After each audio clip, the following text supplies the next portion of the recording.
Okay, Assalamu alaikum everyone. Bismillah ar-Rahman ar-Rahim.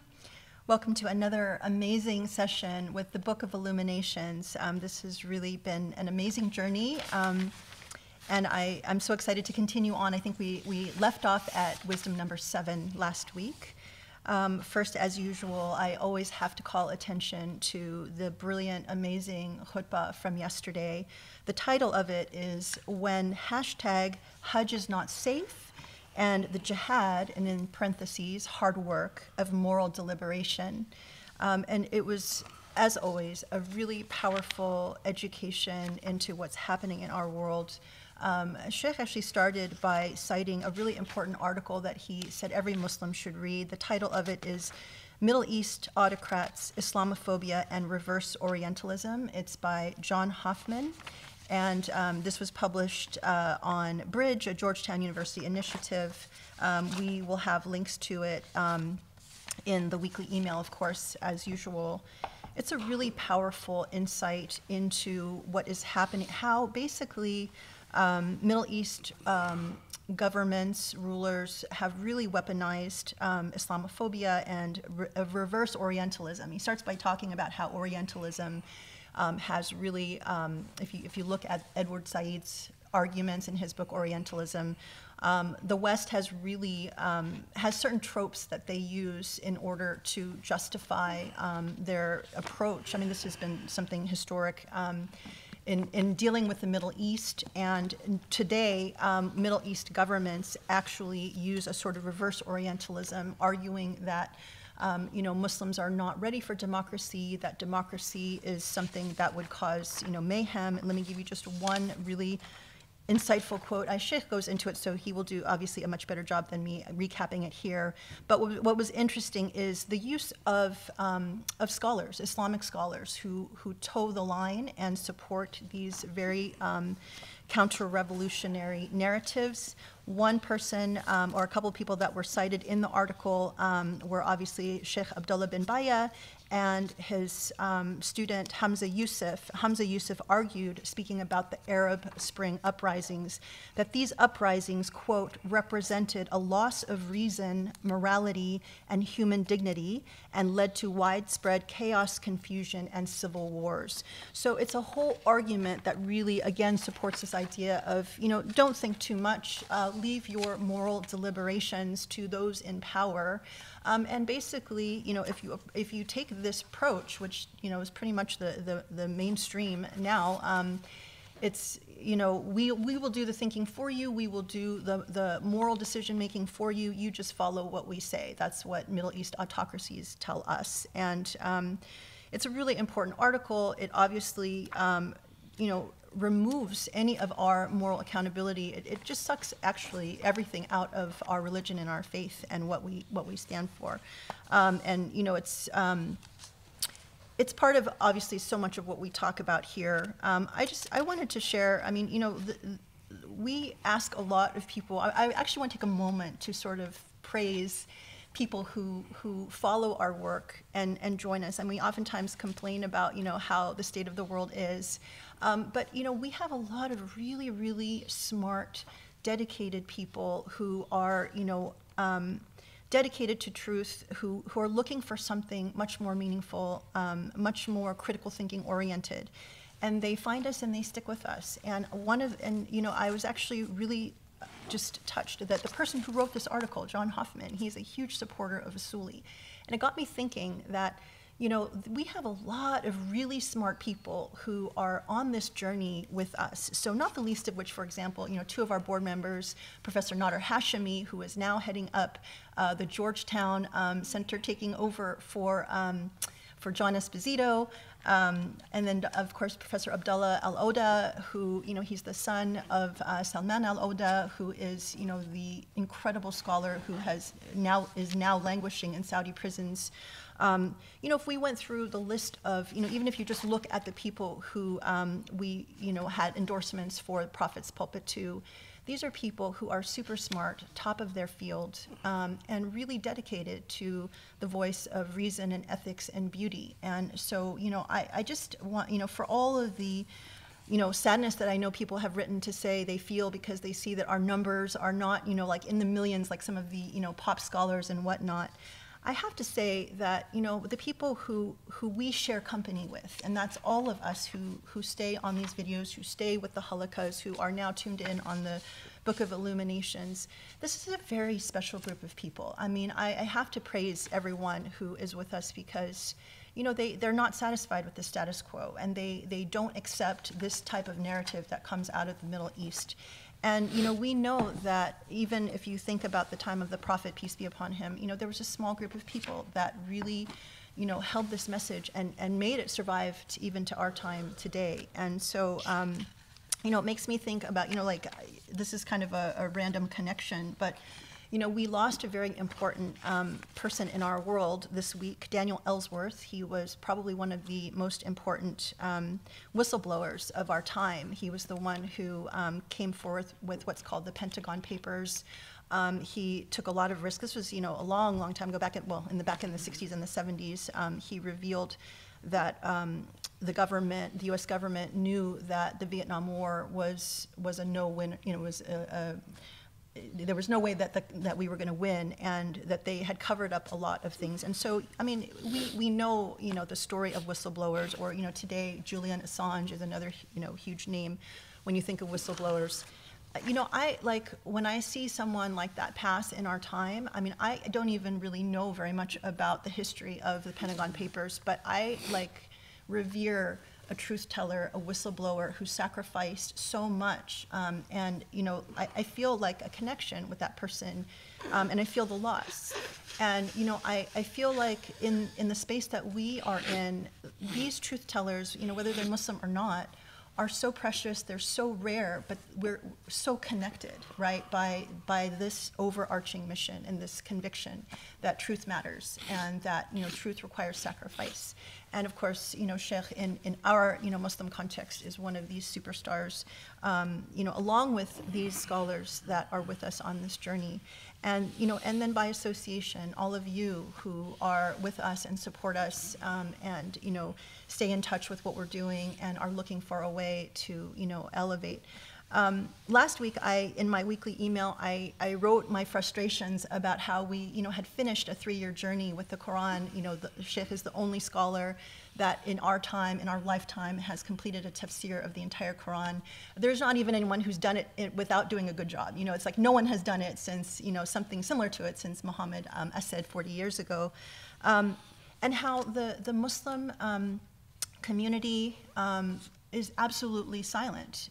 Muslim intellectuals in our time are silent. Muslim organizations who run ICNA and ISNA, people who are, working with the Muslim mainstream have been completely silent about this incredible achievement that has taken place.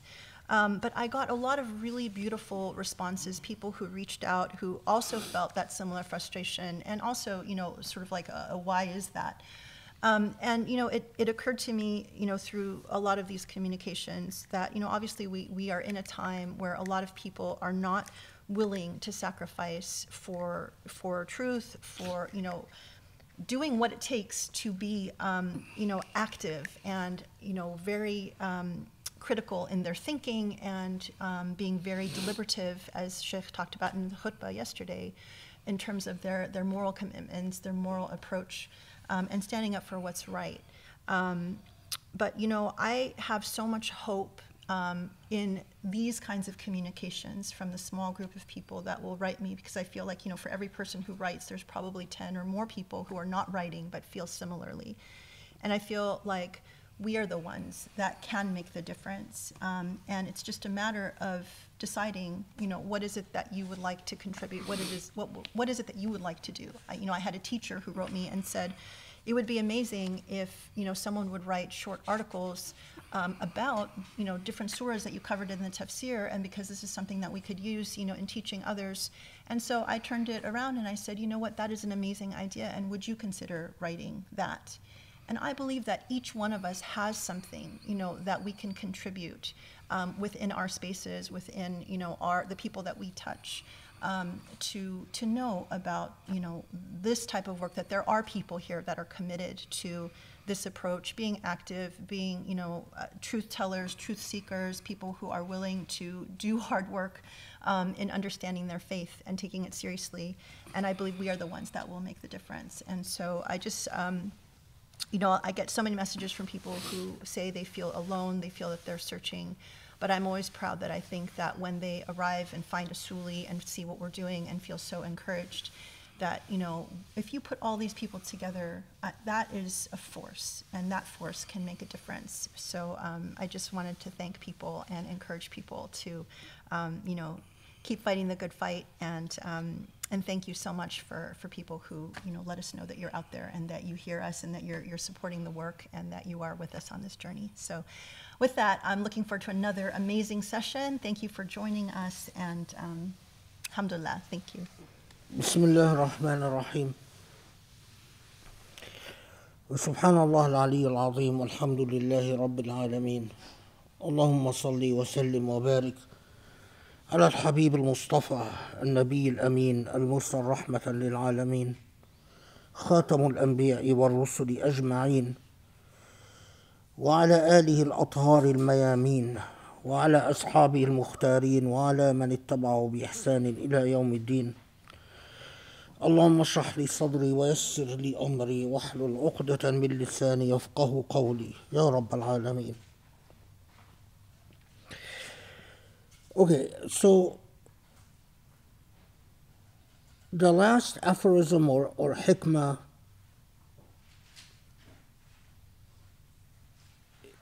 and I keep emphasizing that although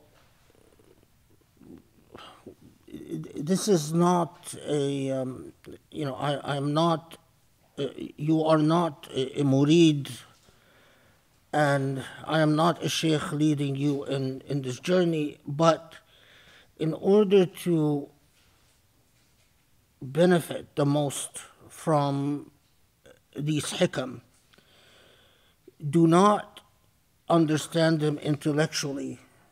They will become more and more involved very quickly as we go on in this path, and work with each hikmah. Try to internalize it. Try to weave it into your very being and your very soul. So we left off with the hikam that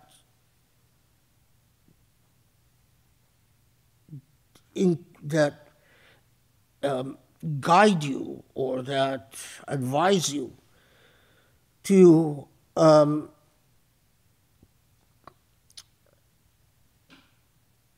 accept that a partnership with Allah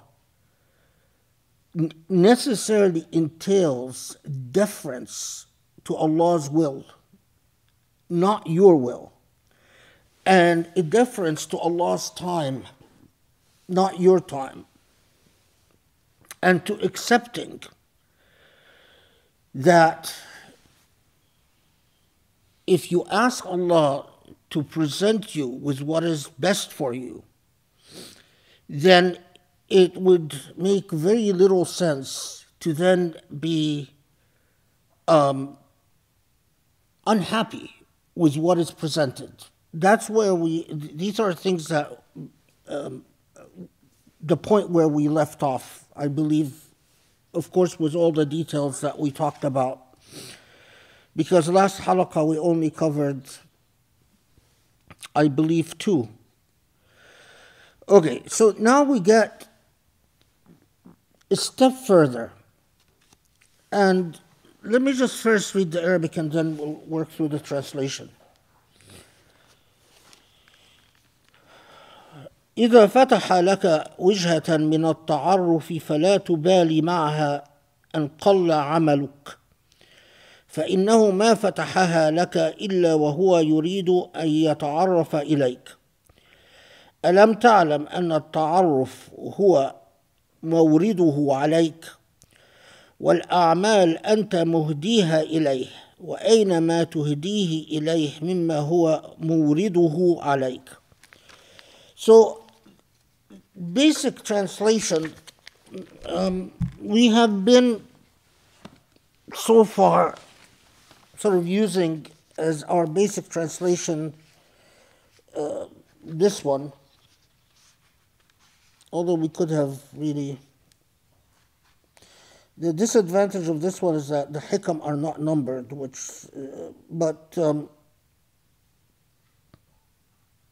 okay, so.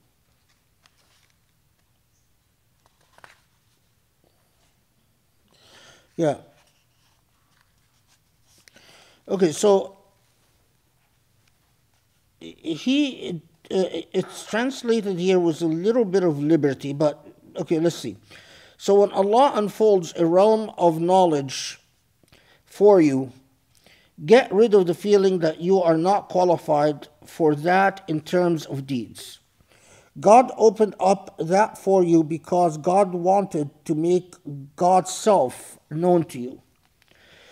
Don't you know that knowledge was God's presentation or God's gift to you, while the deeds were yours, meaning the deeds offered by you to God, and while the deeds were a gift from you to God, whatever you offered God pales in comparison to what God gives you. I paraphrased a little bit in this translation. Let's check for a second. This is Fadlallah Ha'iri's translation. Let's see.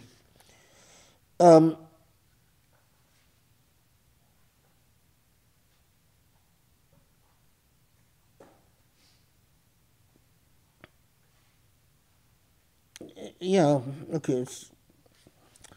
Okay, let me walk through the translation, and I'll explain why I'm hedging a bit with what I'm finding in these texts. Okay, so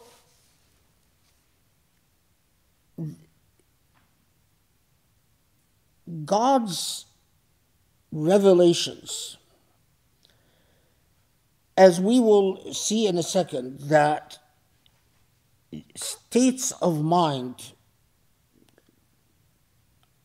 are themselves part of your interaction with Allah subhanahu wa ta'ala.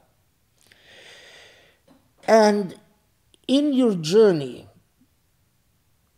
in the same way that you cannot, as we've talked about, that you cannot become impatient and say, well, I'm doing X dhikr or I'm doing X deeds. Why hasn't a state of heightened awareness or heightened understanding or illuminations, why have not these been gifted to me? Here, it's a more subtle point that quite often people will be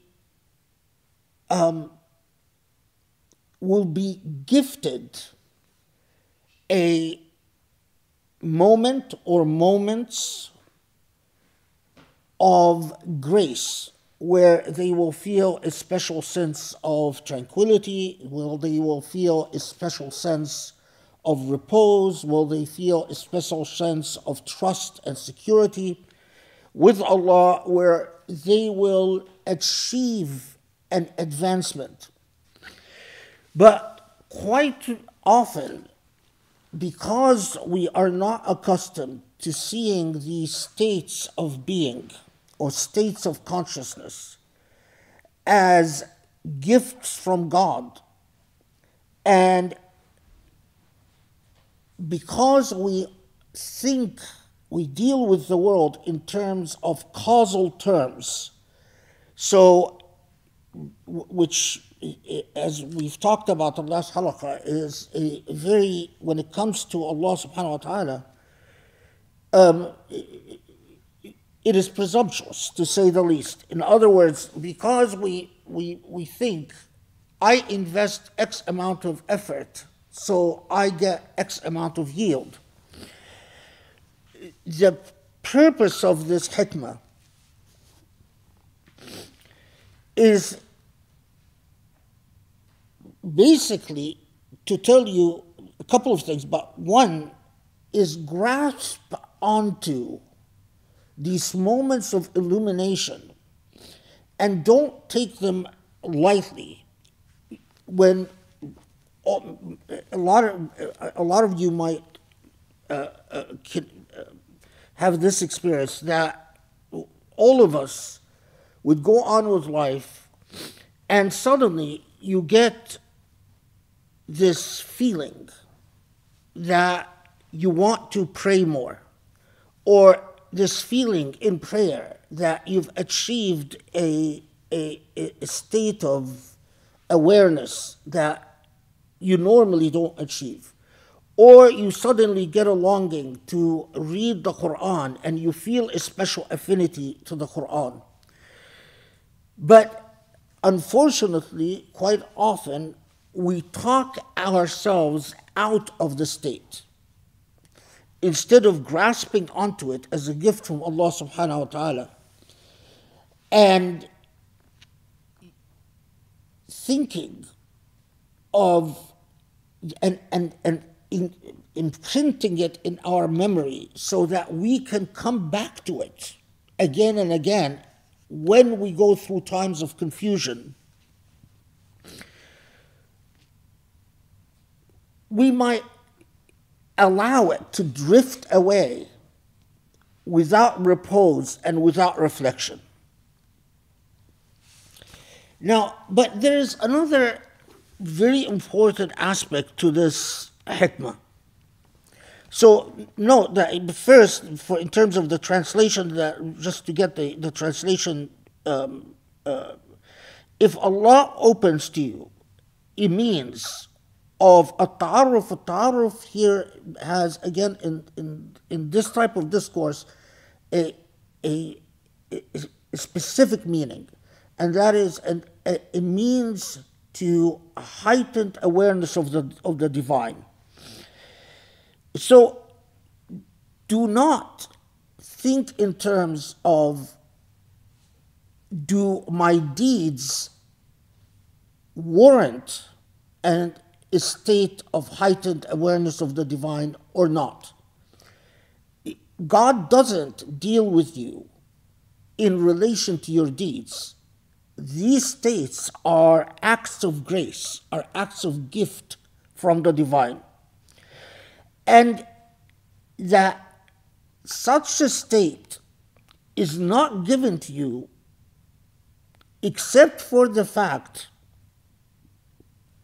that Allah is inviting you to Allah's self. That as ما فتحها لك إلا وهو يريد أن يتعرف إليك. That Allah it's like Allah sends you this invitation, and it is an invitation because Allah is calling you to Allah's self.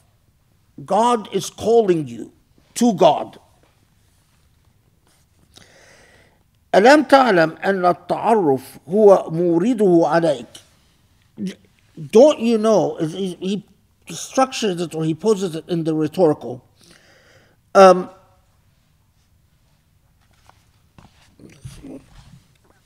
Don't you know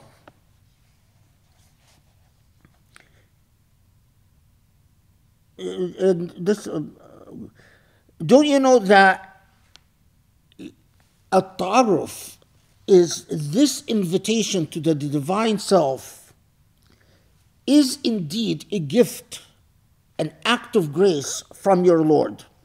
So in Ha'iri's translation, he says, do you not know that the knowledge of himself is what he presents to you? Whereas that, as I said, that invitation is is an act of grace. It's a special blessing, a special gift. Amal, and your deeds, whatever your deeds that you offer,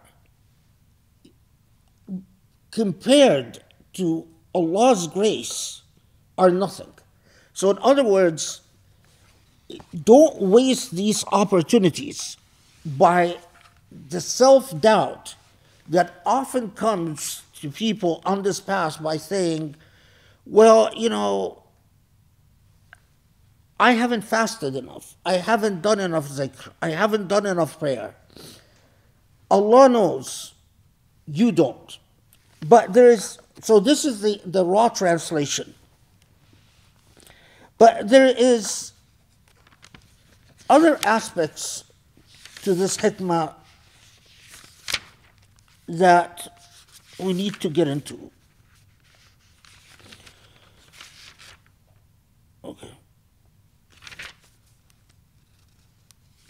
This book also doesn't number this is an Arabic text, but it doesn't number the hikam, so that's why I'm often flipping pages. Okay.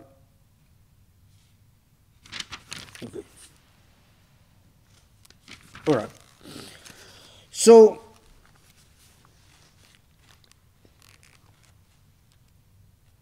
the gift here is a means of nearness or drawing close to Allah subhanahu wa ta'ala. Now, the gift, as we said, at-ta'arruf that we're talking about,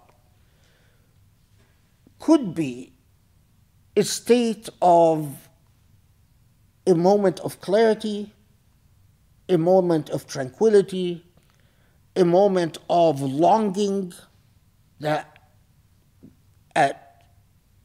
you find yourself experiencing a passion, a longing, and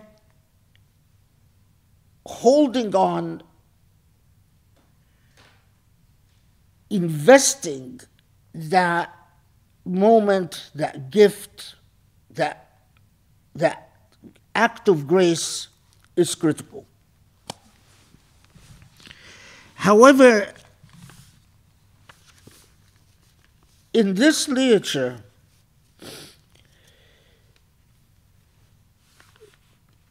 the gift could come, and this is what Sufis write a great deal about. A gift could come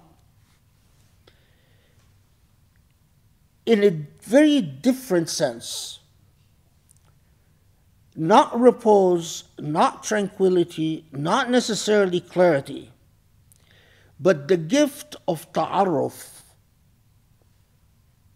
could come in the form of ibtila, of hardship. And indeed, it could come in the form of severe hardship.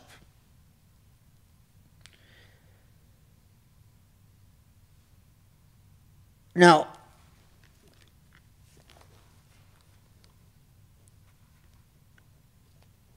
so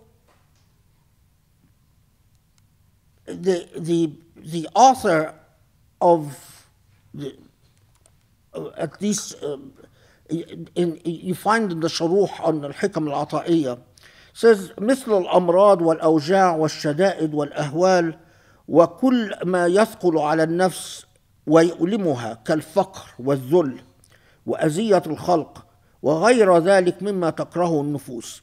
So it could be a wide range of things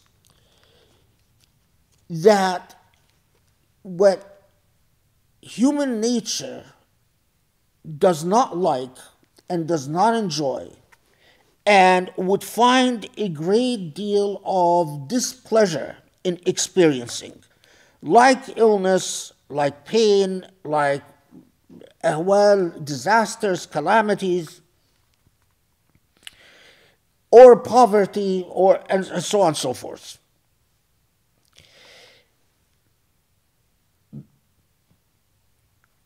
as the Prophet ﷺ said, that those who experience the greatest hardship among human beings are al-anbiya. أشد الناس بلاء الأنبياء, as the Prophet ﷺ is reported to have said. أو أشدكم بلاء الأنبياء. When there is a famous narrative that's often cited in this context, where one of the Sahaba visits the Prophet ﷺ on his final illness, and he finds him suffering from his fever and in pain, and the Sahabi tells the Prophet ﷺ, why don't you pray to Allah to remove your pain? And the Prophet ﷺ simply says that we prophets are afflicted by the greatest amount of hardship and pain, and that is part of how they set an example for the rest of us and educate the rest of humanity. So, what is it about pain and hardship and your relation to the divine? Well, if in Sufi literature and in the Shuruh on the Hikam, they tell you that part of what the divine does with you, as we said, it could be that you experience a moment of tranquility, repose, nearness to God. But when we are dealing with hardship and pain, they are often one of three types.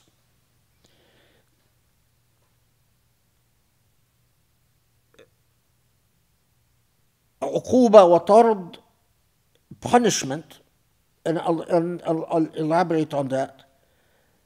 تأديب, a form of reprimand or raising, or زيادة وترقي, or a form of elevation. Okay, so عقوبة وطرد, تأديب وتنبيه, وزيادة وطرد, وزيادة وترقي, sorry. عقوبة وطرد, تأديب وتنبيه, and زيادة وترقي. So either punishment, reprimand, or elevation. Now the thing is, if it is punishment, then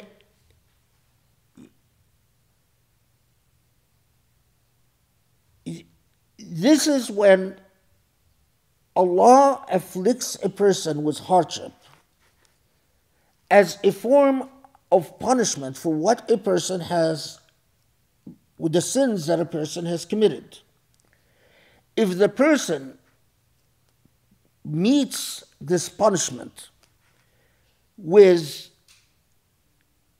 rejection and defiance and impatience, with lack of adab, isa'at al-adab, that you suffer the hardship and your attitude, well, what did I do to deserve this? Instead of thinking of what in fact you did to deserve this, you become defiant. Then what could have been a means for you to get closer to Allah, in fact becomes a form of tard, literally means ejection or exile. That because of the defiance, then the hardship, all it did is separated you further from the divine. If Allah afflicts a hardship upon you, and that hardship is intended as a punishment for sins and wrongs that you've committed, and you confront and you meet that with rejection and defiance, then you are assured of drifting away from Allah further, becoming more distant, and so on. Second type, that is when you meet the hardship and you turn the hardship into a ta'deeb, meaning a form of reprimand. So you actually reflect upon what you've done that could be deserving of the hardship you suffered, and you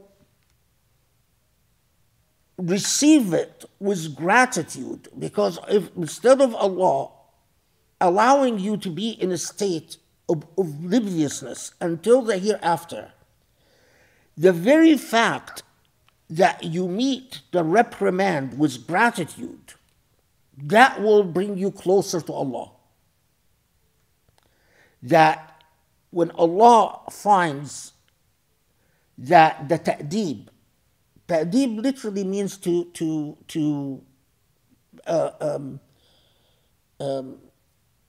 reprimand, to teach adab to someone. And if you turn the ta'deeb into a tanbih, in tanbih meaning you learn a lesson from it, by definition, Allah will bring you closer and Allah will come closer to you.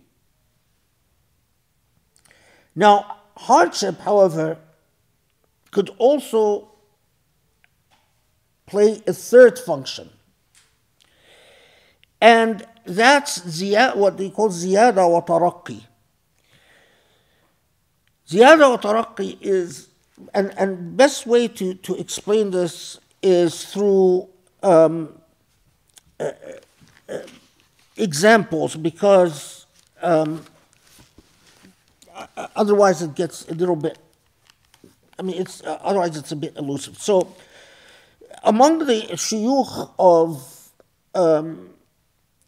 that wrote commentaries on Hikam al-Ata'iyya, a sheikh known as Sheikh al-Imrani, who was a famous Sufi, he used to describe afflictions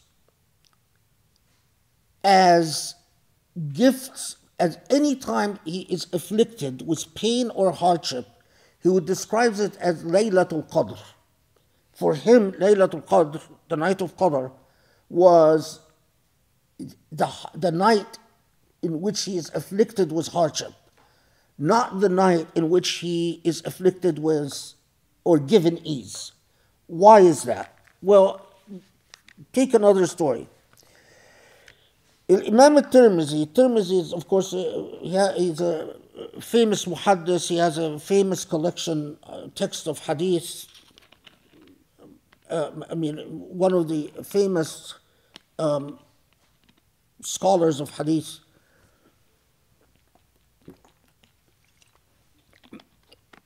This story has been widely reported about the Tirmidhi, and you find it in Ihya Ulumuddin, you find it in Qut al-Qulub, and several other places that have transmitted it as well, is that Tirmidhi fell ill, and at the time that he fell ill,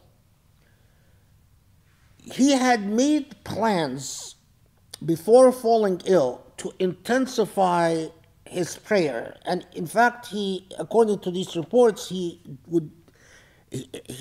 told people that I plan to engage in ibadat al-thaqalain. Ibadat al-thaqalain means I plan to go into a course of very intense worship, rigorous worship. Usually when that expression means that you plan to worship from the time you wake up till the time you sleep, and we don't know for how long, but that's what he was planning to do. His plans were disrupted, however, because he fell gravely ill. And in that illness, he suffered a great deal. He was in a lot of pain, the illness, and he was not able to engage in ibadat al-thaqalain as he planned. But as Imam al-Tirmidhi, during his illness,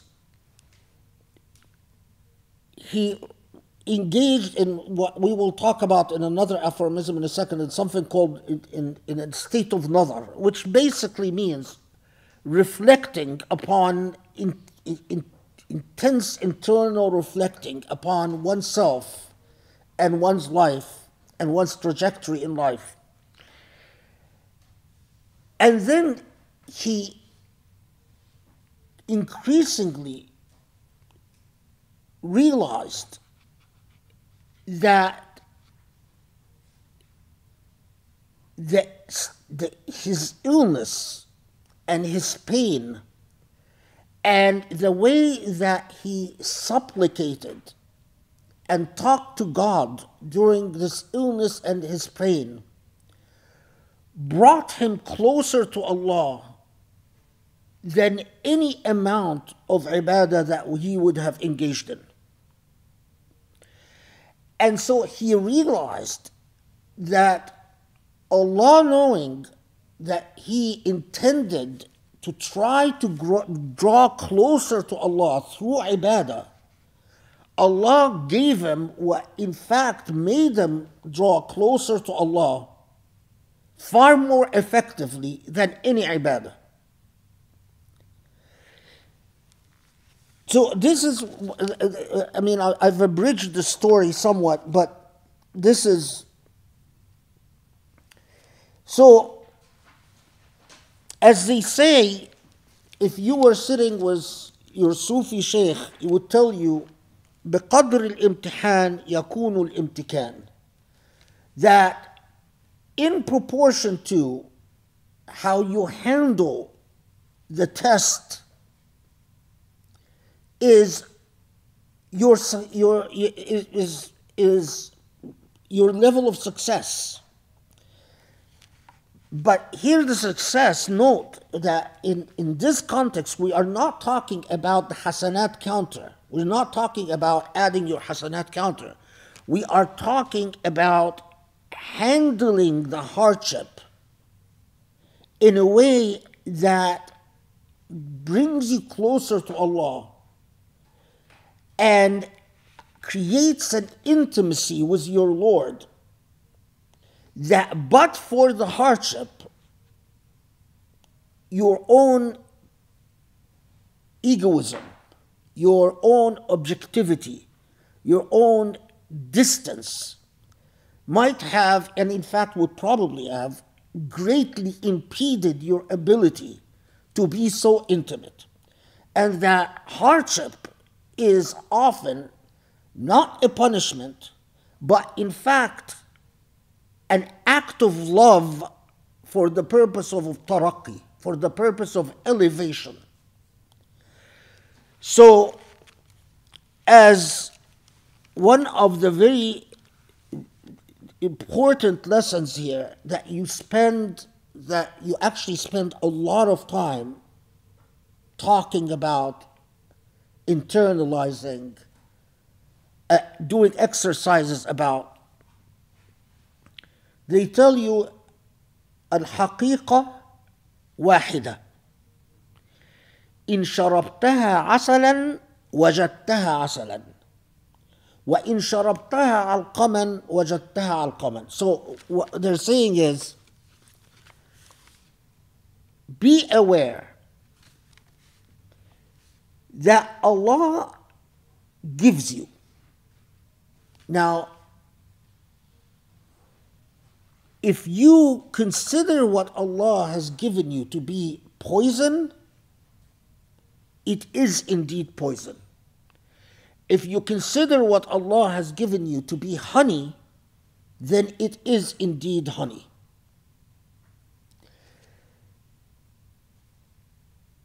whether your what Allah has fated for you, Allah has fated for you. That same thing can be a naqma, can be a curse, or can be actually a gift because it elevated you. The thing for a abid, so notice here that first this aphorism or this hikmah starts out and it sounds like basically saying, oh, it is not your deeds that are going to decide whether you experience gifts from God.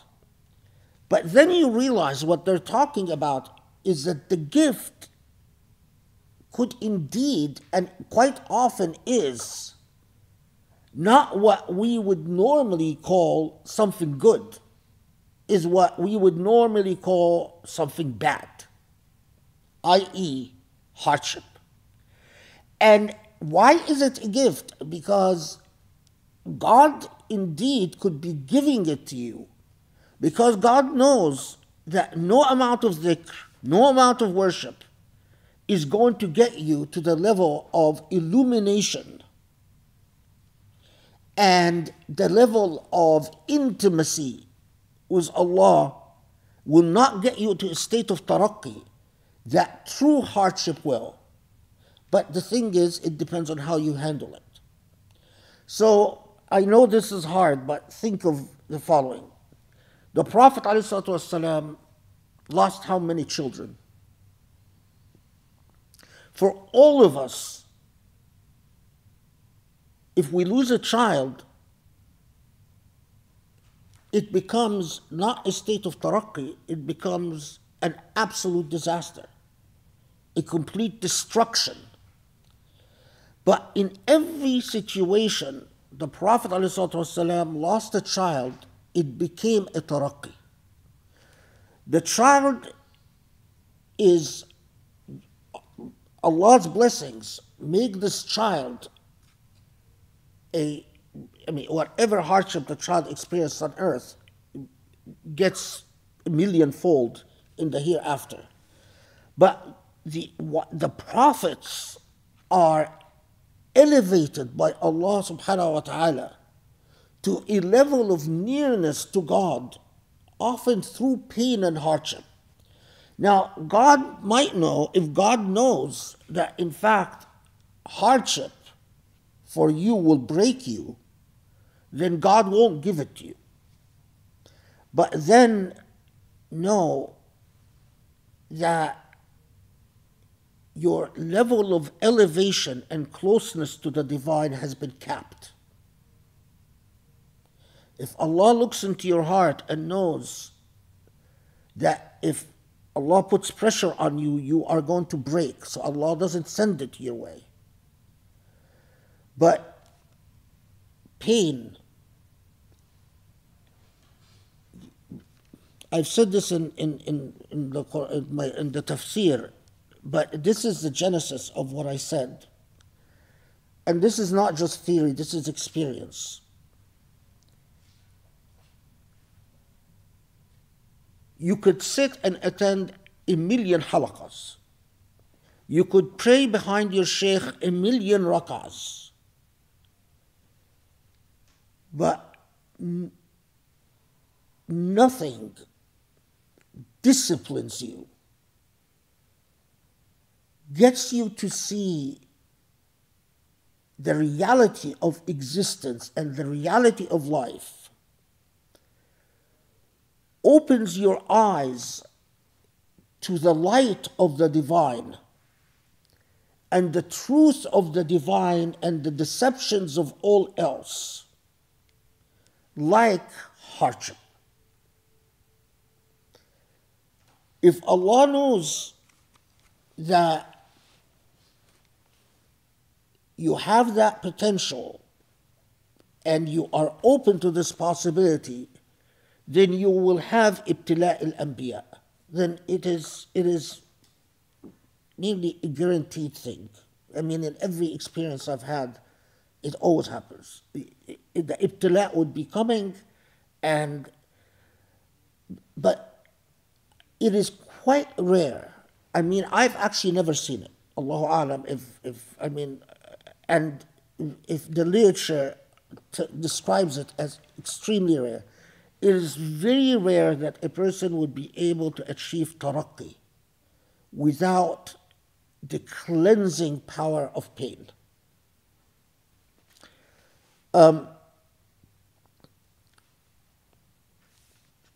Okay. Wait.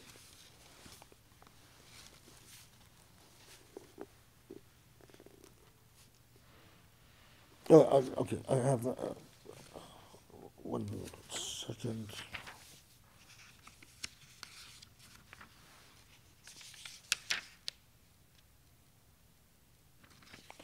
Okay.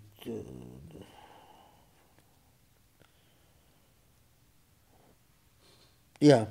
Okay. So here, this is another from just another narrative, because there are so many of it. This is an Imam, well-known Sufi Imam called Muhammad al-Istiji, al-Istijiyya. Muhammad al-Istijiyya was inflicted by.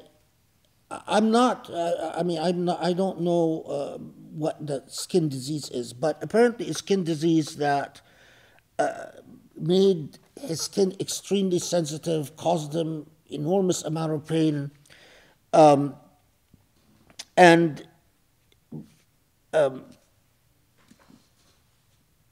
anyway, it was extremely painful and extremely uncomfortable. And according to the testimony of his students, that جسده كان يسيل قيحا وصديدا, that apparently it would even, like, there would be excretions from his skin, it's oozing something, and yet he would be in so much discomfort and pain, and then the night would come, he would stay up all night in dhikr and prayer. And in fact, he had his students build for him a contraption to help him stand, because he would get so exhausted from standing up all night. So it apparently it was some contraption that would go under his armpits to hold him up. So his students told him, it's hard to see you this way. People are, look at your skin and they stay away from you, and you are in so much discomfort and so much pain, and the doctors can't find a cure. Ask Allah to heal you. And his response became rather famous. It says, so the Arabic is كأن الله تعالى لم يجد للبلاء محلا من أعدائه حتى أنزله بك. That it's as if God, every possible affliction God afflicted you with. So then his response, where is it? Yeah. فقال لي اسكت لا تقل هذا إنه لما أشرفنا على خزائن العطاء لم نجد عند الله شيئا أشرف ولا أقرب إليه من البلاء. So he told his students, quiet, don't say that. Don't ask Allah to remove this, because nothing brought me closer to Allah and a closer understanding of Allah than the pain and then the affliction that you see. And of course, these are, remember, the vast majority, if you are able to avoid the first category, meaning that you don't become resentful with hardship, and remember the first category is those who are afflicted with hardship, and instead of looking internally, they become resentful. And if you are able to avoid the first and achieve the second, that's a great achievement.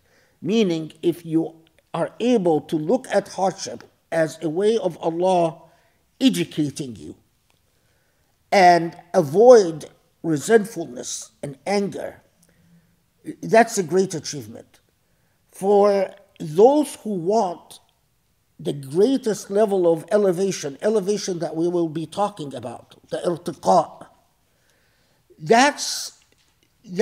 these narratives of like a Tirmidhi or like al-Istijani and so on,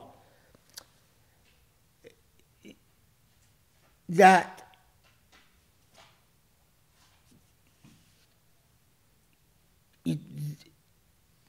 and you'll see as we go on why particularly pain can achieve elevation, because of its humbling effects, because of its stripping away of the trappings that often are used to decorate reality into mirages and falsehood. That,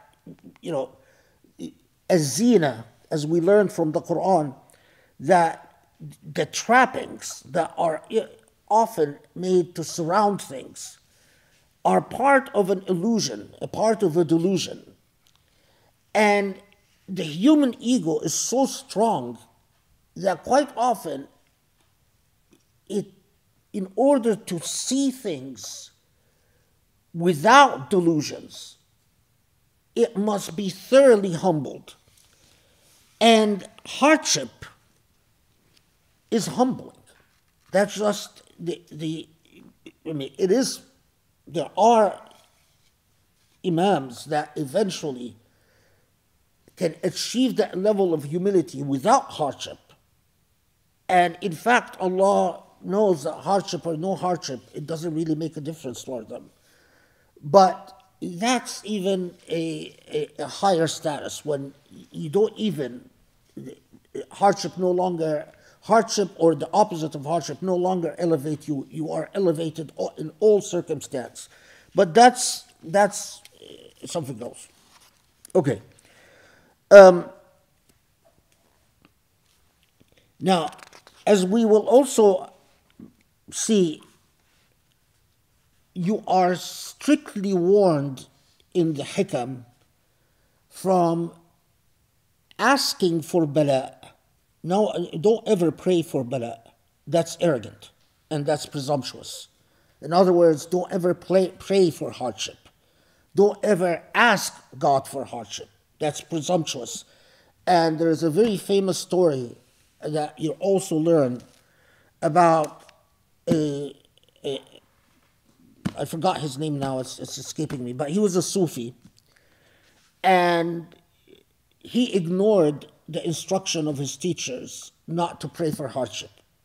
And he did pray for hardship.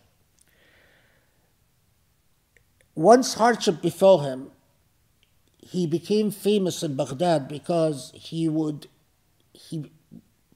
go around telling people, "Unzuru li'ammukum al-kazzab," look at the liar. Because what happened to him is God inflicted him with ihtibas al-bawl. Ihtibas al-bawl is the inability to urinate. So when urine would accumulate, it would cause an enormous amount of pain, and they would need to get the urine out by inserting a tube. The pain became so much that he realized that God was punishing him for his hubris and his arrogance in in praying for hardship, and here God gave him a hardship that he can't handle. He wasn't able to achieve any level of elevation with that level of pain. So never pray for hardship.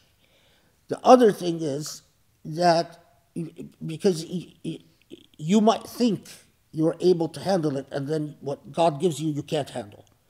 But it is, once hardship comes, if you are able to look at it as ta'deeb or irtiqa. Ta'deeb, a reprimand, and God teaching you adab. Or even greater than that, achieve actual irtiqa with it, elevation with it. It's like war. You don't ask for war, you don't wish for war. In fact, what you always pray for is peace. But once war comes, are you able to handle it? Are you able even to win a victory? A victory is like irtiqa. Simply handling it is like ta'deeb. Okay. Now, because if we were doing this as a murid and a teacher, I wouldn't tell you this part till much later. But in this path, there's a further lesson that the reason they postponed this lesson is because it requires a level of depth and a level of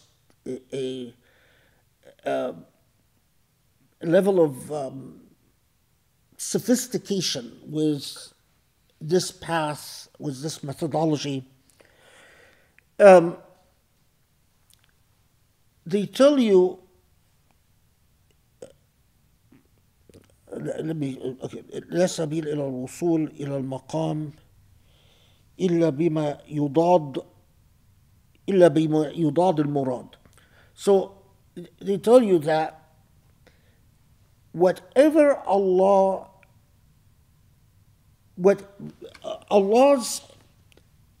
manifests to you through a set of sifat. If you want to achieve elevation, want to achieve irtiqa,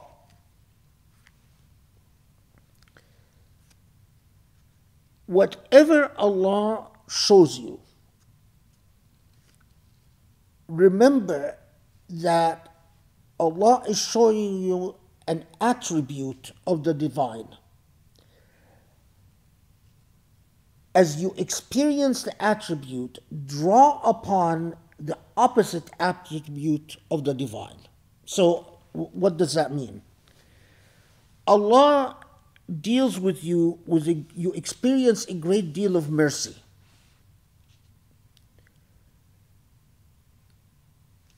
What you need to remind yourself as you experience a great deal of mercy is of the attributes, where the attributes of the divine that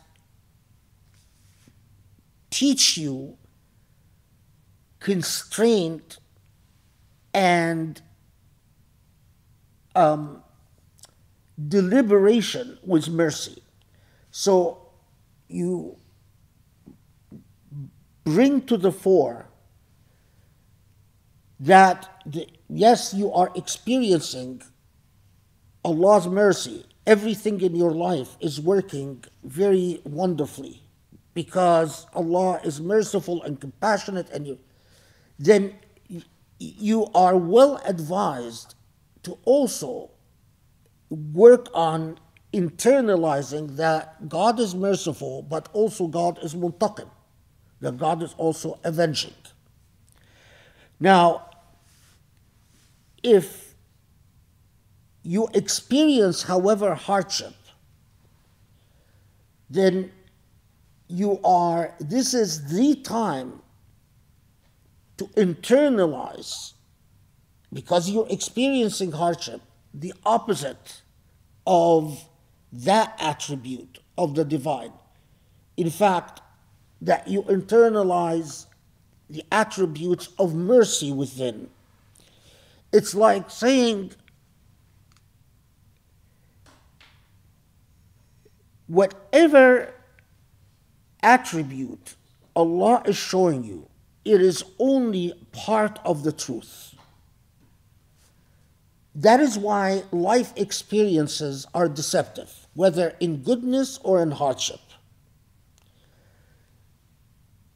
You are seeing a side.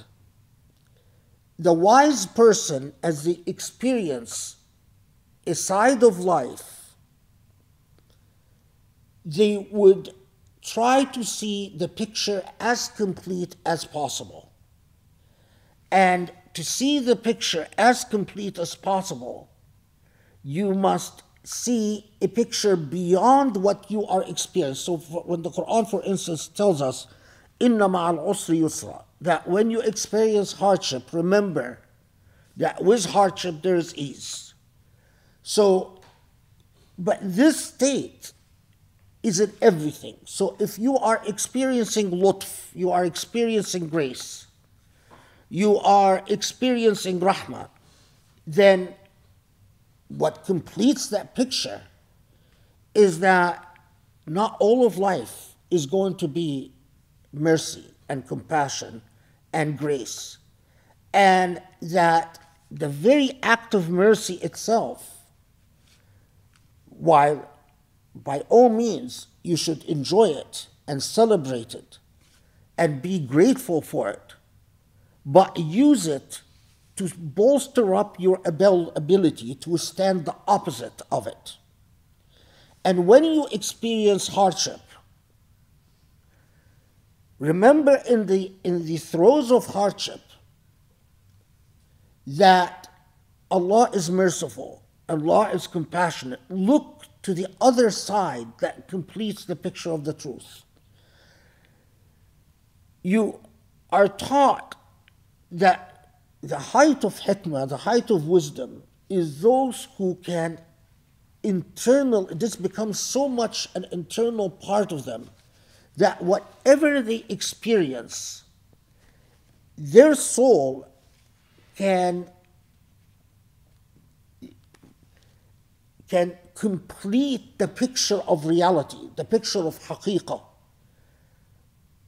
by seeing the other sides that they don't experience in the moment, but that they might have experienced in the past, or might very well experience in the future, or but beyond that, even that goes beyond what they experience in seeing the experiences of human beings at large, to see always the complete picture.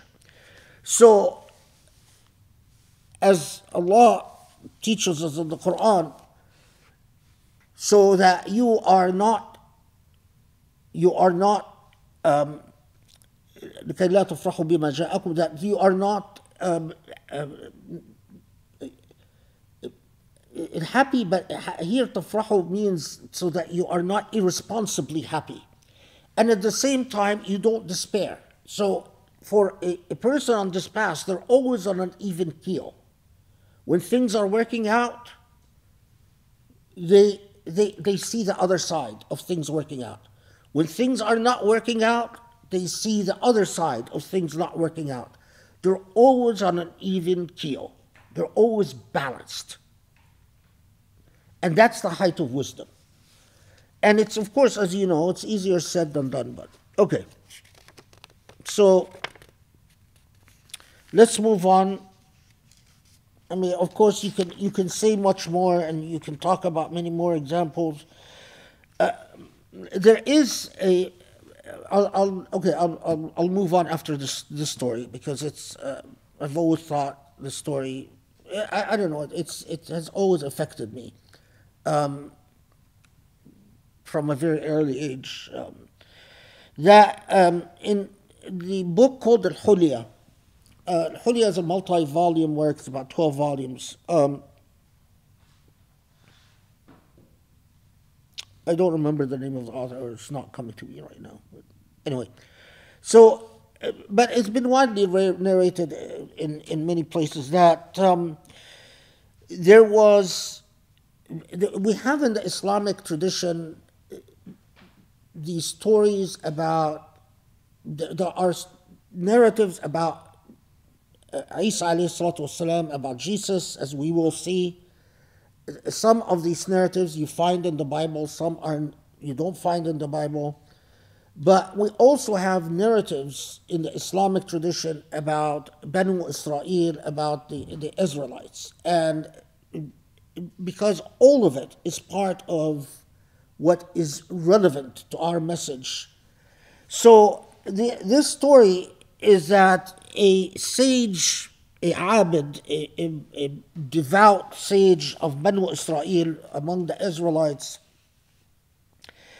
after the time of Musa alayhi salatu wasalam, that he had a vision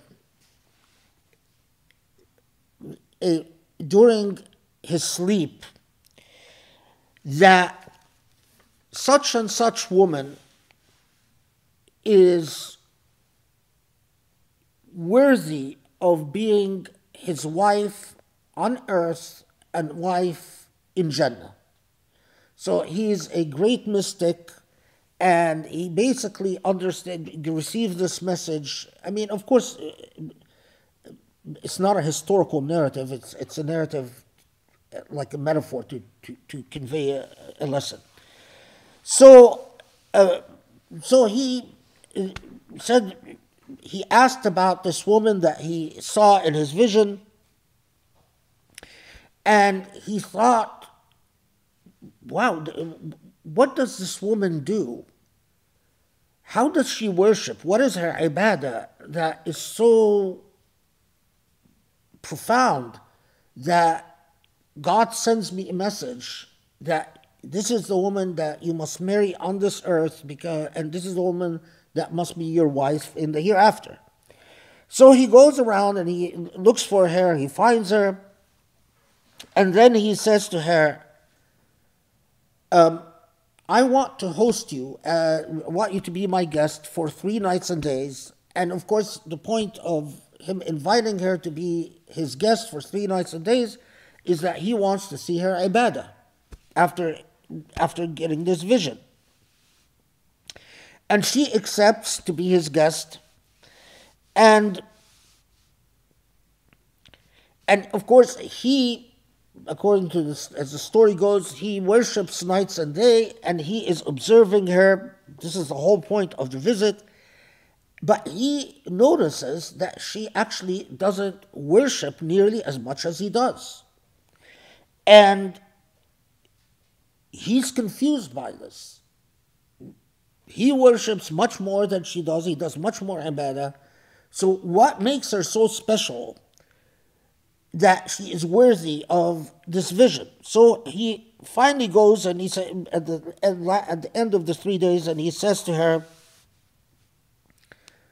okay, you have to explain to me. And then he tells her, I had this vision, and from this vision I know that you're very close to God, but I don't understand why you're so close to God when what I've observed in these 3 days, nothing doesn't even come close to a amount of worship that I do. And she said, well, I will tell you the one characteristic that I have that has made me a Khalilatullah, that made me a close friend to God,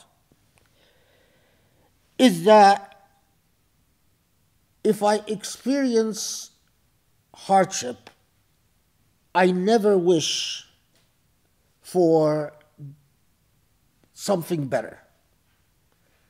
I accept the hardship that I experience, and I don't even pray to Allah to remove the hardship. And if I am hungry, I never wish that I am full. I don't pray to God that I am full. And if I am in the sun, I never wish that I am in the shadows. And if I am ill, I never wish that I am well. In other words, whatever disadvantage or hardship I experience, I accept, never wishing the removal of that hardship. And a relationship of complete surrender. The acceptance of all these states as a blessing from Allah as they are. Whether it's hunger, whether it is being in the sun, whether it's being sick, whether it is whatever it is. And when she says this, he then says, هذه خصيلة تعجز عنها العباد. Now I know, because this one characteristic is the challenge that all kinds of human beings are unable to achieve. So see where we began. We began with, if God gives you a state of grace, don't look to your deeds. But the deeper meaning is, what is a state of grace? If you are superficial, you will say a state of grace is only something that makes me feel comfortable and happy and physically uplifted or materially uplifted. If you are walking this path, you will not reach a state of irtiqa unless you see a state of grace very differently. A state of grace is whatever Allah gives you, and especially if it's hardship. Okay? Good? Okay, let's move on. I mean, again, the minute I say move on, 3 other stories popped in my head, but, we'll never get done this way, so let's really move on.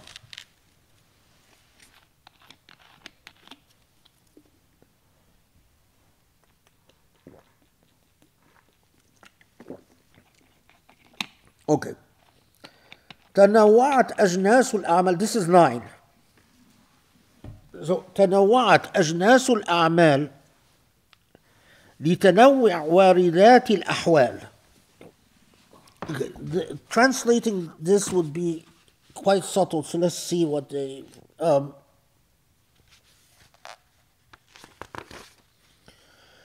So this translation says, actions differ according to the differences in the circumstances of inspiration.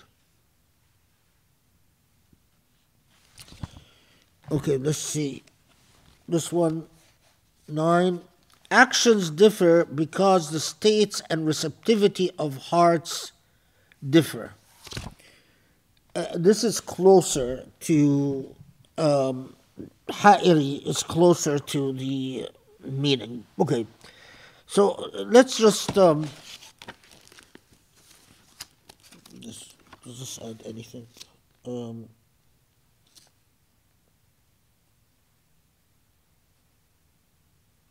it doesn't say anything different. Okay. تنوعت أجناس الأعمال لتنوع واردات الأحوال. So,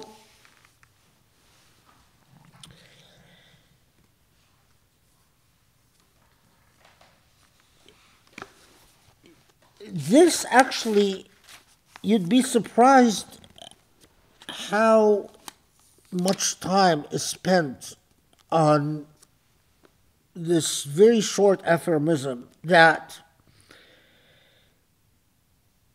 the genre of actions, the type of deeds that human beings are called upon to engage in differs by the, we'll explain what al-warida is, but by their different states of being. Now,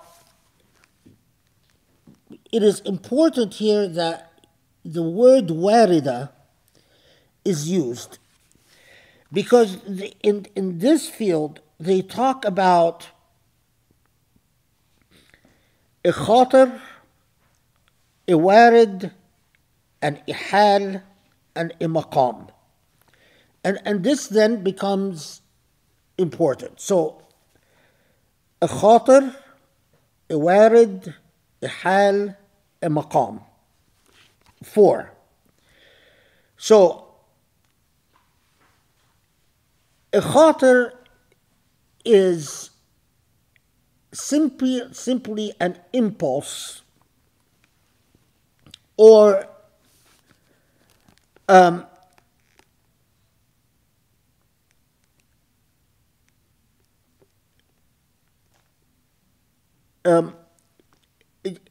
impulse, whether that impulse is what the zulmani or nurani, whether it is evil or good.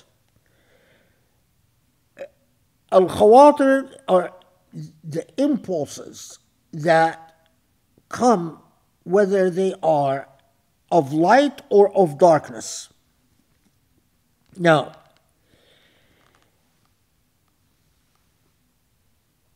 as the khawatir come, as these impulses come, of light or of darkness, or a mixture of both, they leave human beings in a state, a hal. A hal could be where the overwhelming balance is bad, is evil, and so your state of being is drawn to darkness, to the demonic. Or it could be more or less an even mix between the impulses that are good and the impulses of bad, and then your state, your hal, your state of being, is one of anxiety or confusion or imbalance, because you have both impulses, and really not, one prevails over the other in different times, but nevertheless, you are not clearly marked by one over the other. What they describe as a warid, remember here the author used waridat al-ahwal, the word warid.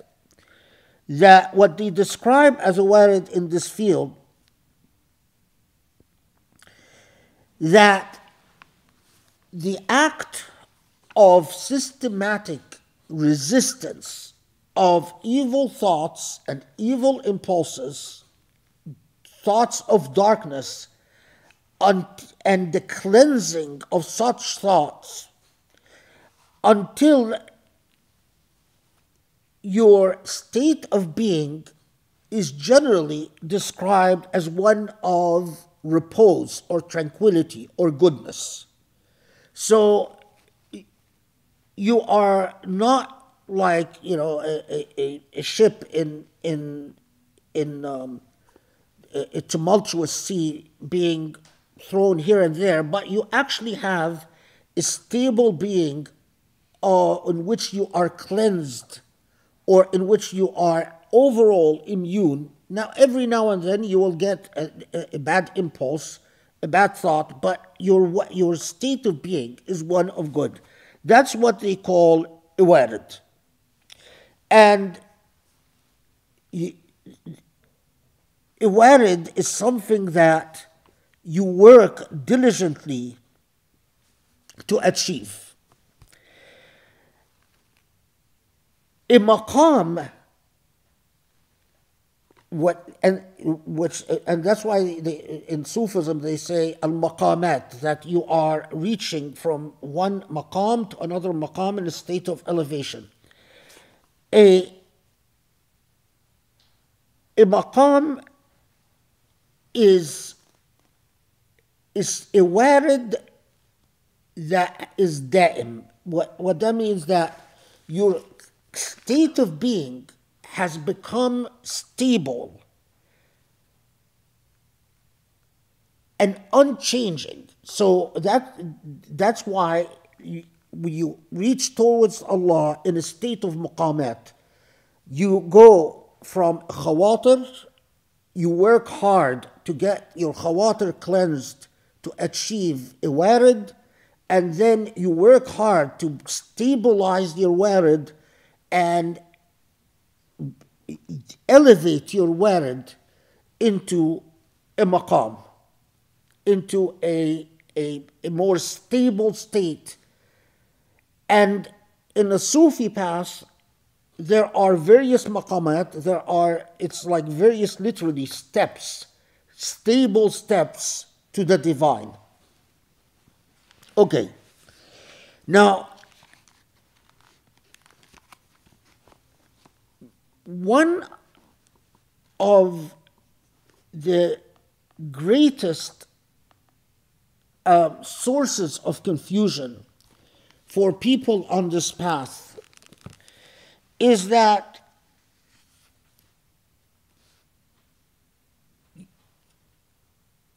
while people can share the same maqasid, people can share the same objective. The objective is that I want the veils between me and the divine to be removed. But the pathways to that, as we said before, are often as unique as the individual. And in fact, in the literature, they talk a lot that some people achieve the maqam through the maqam, what they call maqam al-abid, that through the elevation from someone who's constantly worshipping and constantly doing dhikr, for instance. Another person achieves it through maqam al-zahid, through a person who has divorced all material associations and through a rejection of all material things and all material possessions.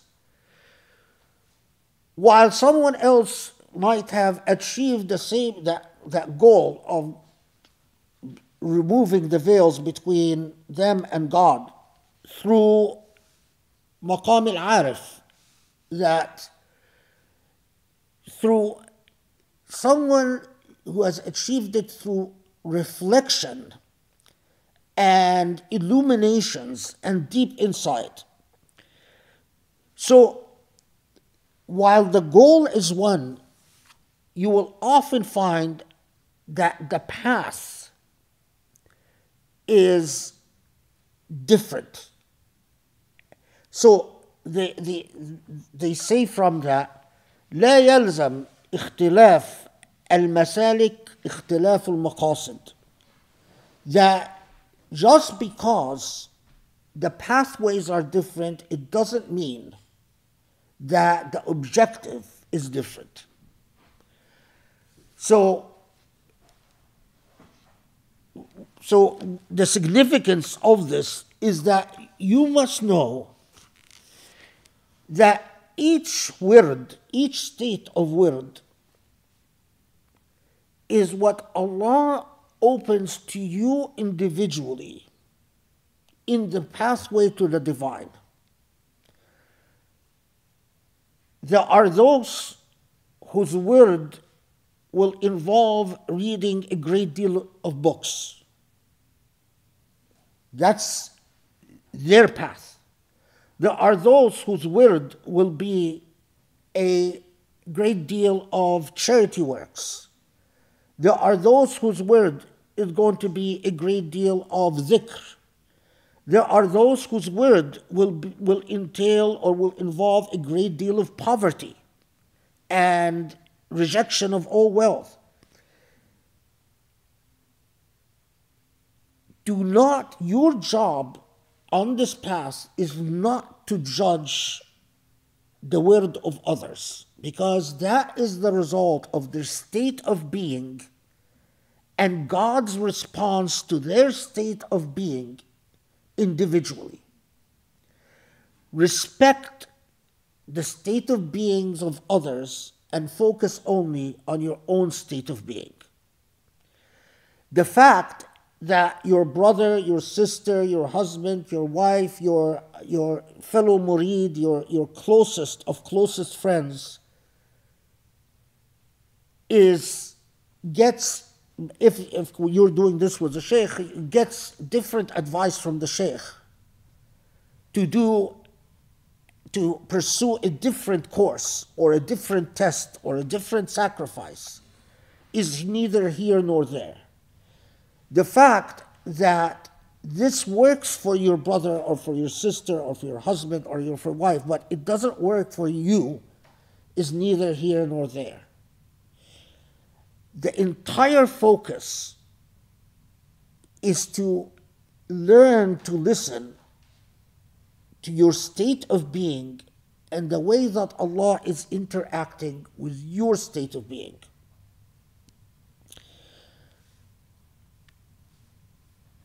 So, I mean, this is, I remember someone, this was actually someone, I don't want to mention his name because a lot of people do know him. But anyway, this is a what do you call this, doctor that delivers babies? OB, yeah, you know, and it started because this doctor, I was there in a discussion in which he was experiencing how seeing babies or delivering babies to him have become a path to irtiqa. Now, it's something that none of us could experience, but anyone that knew him would know that his relationship with Allah very much became very intimate and very special because of that pathway. It's a service, but of course part of the service is that he did it for a fraction of the fee that other doctors would charge to help women deliver. And in fact, he would always tell women that he was doing, that they were doing him a favor, and if he could, he would pay them, because they are his path to Allah. That's why, in practice, aphorism number 9, you spend a great deal of time with it, while in explanation, it's much shorter than others. But in practice, it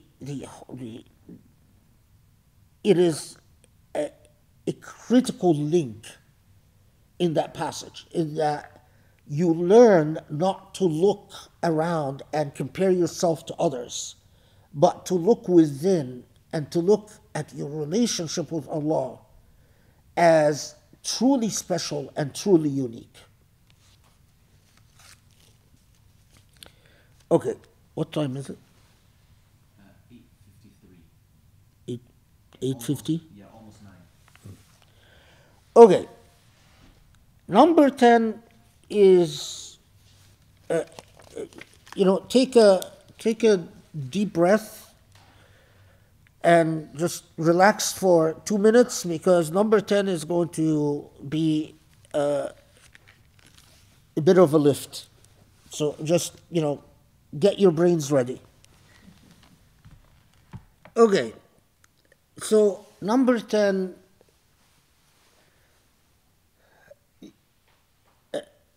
it's axiomatic. Number 10 is one of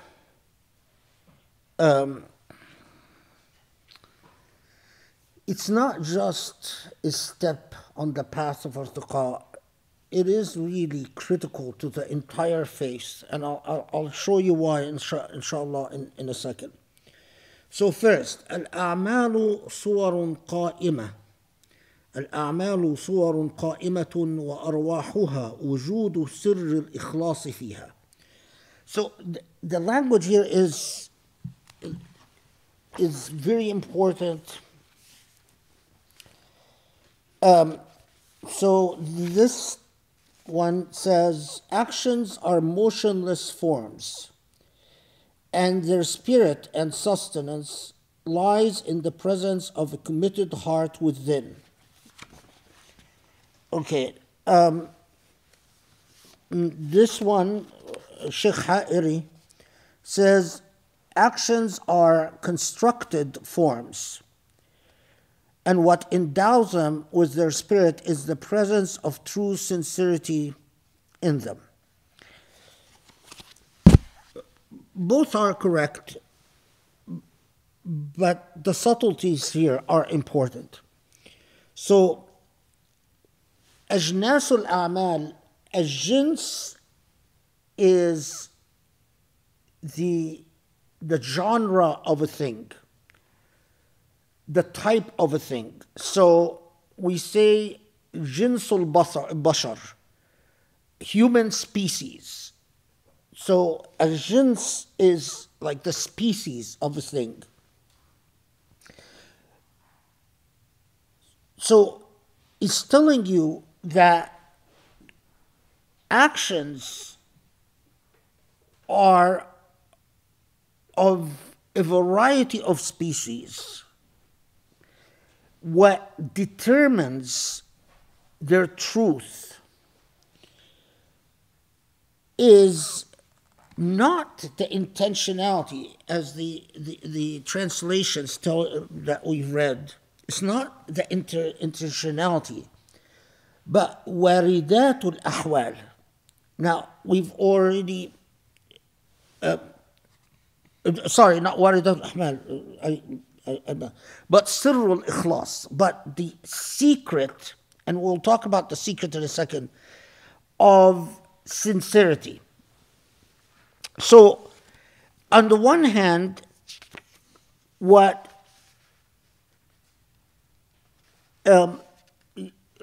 it's like saying deeds are meaningless without sincerity. And that's rather an obvious point.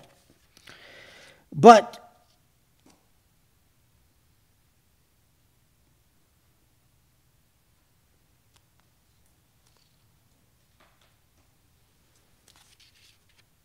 there is a further levels to this, that when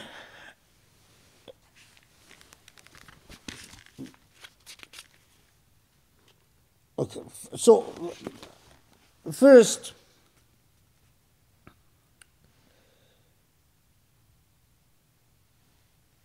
one of the key ideas is that if riya is like hypocrisy or lack of sincerity, where riya is where you do something for a purpose other than what either you tell people you are doing it for, or other than what you indeed tell yourself you're doing it for. So that's described as that. The word for that is riya. And there are so many ahadith that in which, for instance, the Prophet ﷺ says that the sin I fear the most, or the sin that I worry about the most for my people, is the creeping of riya in their actions, is that the lack of sincerity in doing. But here,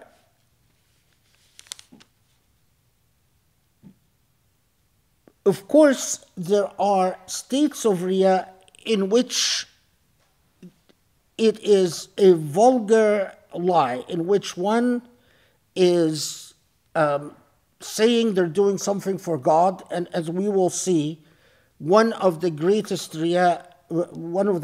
dangers in lack of sincerity is fame, and that, or doing things in order to gain people's approval rather than as a commitment to God.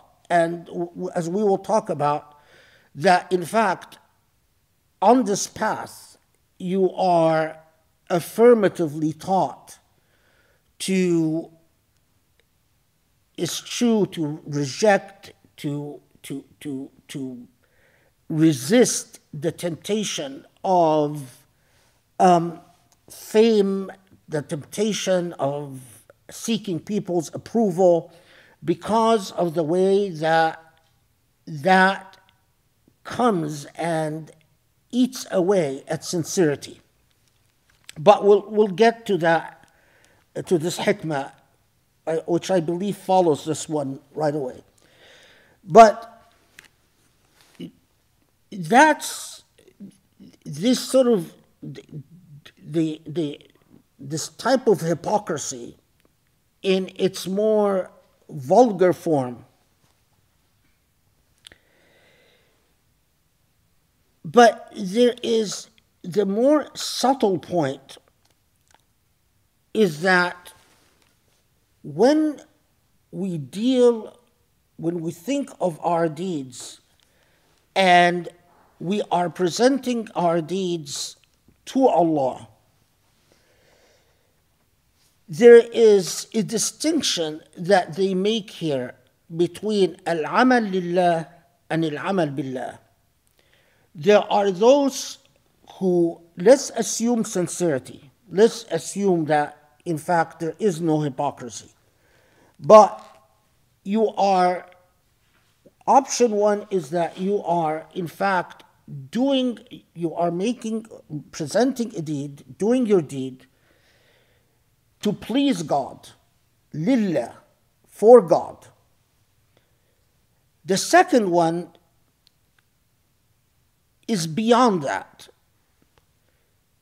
It's not that your deed is for God, is that you look at your deeds as a partnership with God.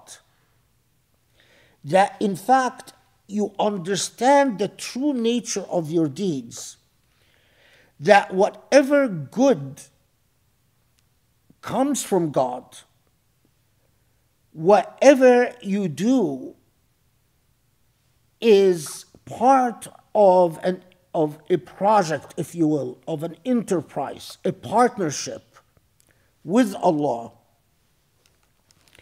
So here they always go back to Al-Fatiha. In إِيَّاكَ نَعْبُدْ وَإِيَّاكَ نَسْتَعِينَ. They say إِيَّاكَ نَعْبُدْ is al-amal lillah, is doing deeds for God. And it is the first stage of piety, of taqwa. The higher stage of taqwa is وَإِيَّاكَ نَسْتَعِينَ, is that whatever deeds I do is in fact meaningless unless I am fully cognizant of that deed being in partnership with you. So it is not that I am doing deeds in order to earn brownie points or hasanat, but I am actually, my deeds are illegitimate unless it is a fulfillment of your purpose, your cause, unless the deed ultimately brings me closer to you.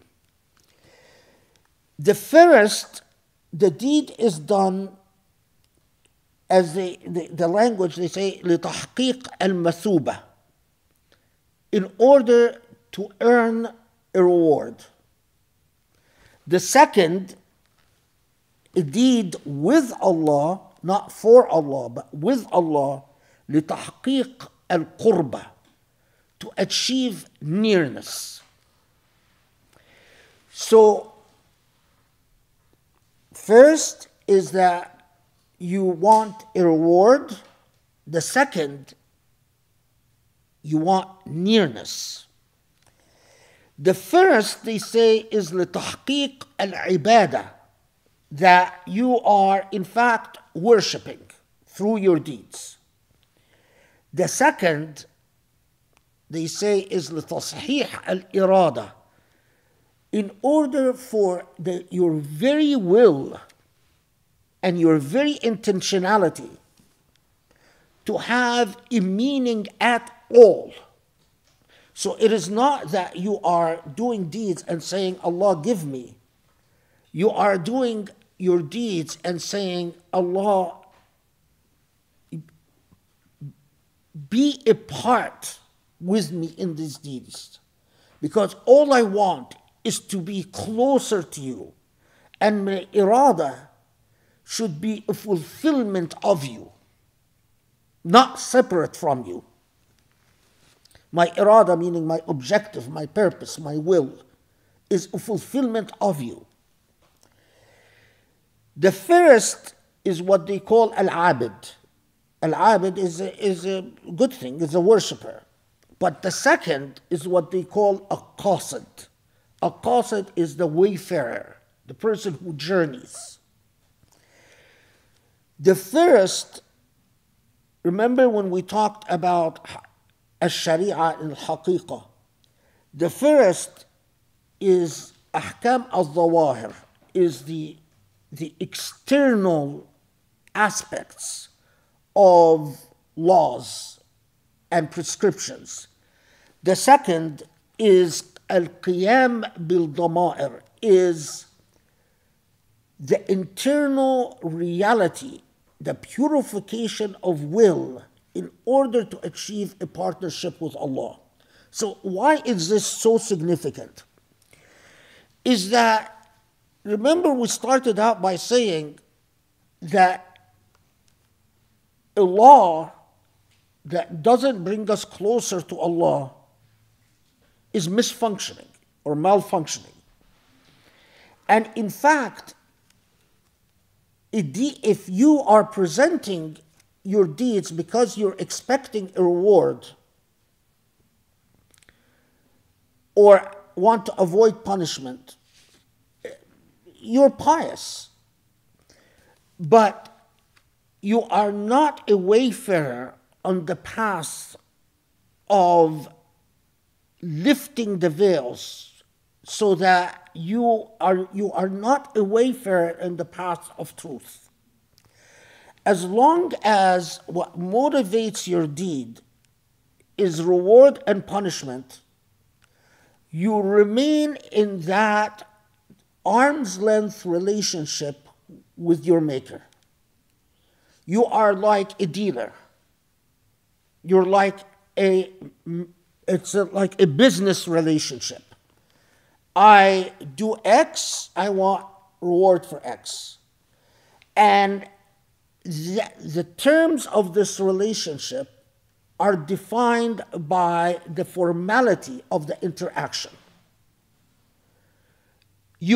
God will never lift any veils so that you can understand the truth of God's mercy, or the truth of God's rahmah, or the truth of the meaning of aqa'im, or the meaning of al-wajid, or any of the sifat al-ilahiyya, you are restricted by the fact that you are a abid. A abid is a worshipper who interacts with God at an arm's length. Their view of the world begins and ends with the law. A qasid is a wayfarer. And your personal proclivities, the law doesn't deal at the abid level, at the law level, the law doesn't deal with individuals. The law deals with collectivities. The same law applies to X, Y, and Z. There is no distinction. If you go beyond the law and you are a wayfarer and you transcend that arm's length relationship of reward and punishment, and in fact all your deeds are an attempt to partner with Allah. Allah, what are your objectives? Your objectives are my objectives. Now, but as we will see, that requires that you dilute the ego, because you can't partner with God if you are at par with God. If you are basically saying, my ego is equal to God. The only way this partnership works is that if you dilute the ego. So indeed, what's the difference? Because I remember from, students always press, like, okay, we want to understand concretely what's the difference. A abid will donate X amount of money, for instance, and say, okay, I've paid my zakah, I've cleansed my money, I've earned hasanat, alhamdulillah, now the rest is mine. The rest is for me. A qasid doesn't see personal money. A qasid doesn't see personal wealth. It is not enough to donate 5%, 10%, 20%. Their money is God's money in every sense of the word. A qasid doesn't say, well, I've prayed al-fard, I've prayed the sunnah, alhamdulillah, that's enough. I've earned hasanat. A qasid is constantly saying, Allah, what do you want from me this moment? What do you want from me the next moment? What makes me feel you? What removes the veils? So, al-abid is iyyaka na'bud. Al-qasid, iyyaka nasta'in. You are what I rely on, what I traverse through life in unison with. And and that is why what the qasid wants is tasheeh al-irada, to purify their will, to purify their intention. What I want, Allah, is not tahqiq al-ibadah, is not for you to say, okay, you've done your worship, good job. No, I want you to work with me constantly so I purify my will cleaner and cleaner and cleaner. You'll never reach 100%. Well, I actually think there are people who reach 100%. I've met them in life. And they are truly, as the Prophet ﷺ said, لو أقسم, that they can actually, if they ask Allah anything, Allah will answer it. in aqsama al-abarra, that if they would swear, if they would, aqsam here, I mean, it's like, it has a different connotation. Aqsam is like, if they, oblige or ask God for something fervently, God is duty bound to answer them. I've met people like that. I've known people like that. Their irada becomes one with Allah subhanahu wa ta'ala. You cannot, there is no separate irada. Because what they will, what they want, they have dissolved the self completely into what God wants and only what God wants. But those people will never covet fame, never covet prestige, never, you don't sense from them a whiff of ego. They become luminous. And as we will talk about, I mean, as we'll go inshallah on the journey and talk much more. But they truly, it's like they have a perfume that emanates from them. And they have a luminosity that emanates from them. That comes from tasheeh al-irada. They become the hand, as the hadith of the Prophet ﷺ, that if someone draws to Allah closer and closer and closer until Allah becomes the eye they see with, the hand they work with, the feet they walk with, Allah becomes their instrument as they become Allah's instrument. But while the critical point here, one of the reasons that number 10 is so axiomatic is that you should always direct the attention of people to the higher purpose, that the law itself is not its own higher purpose. The law is a mean for a higher purpose. Okay.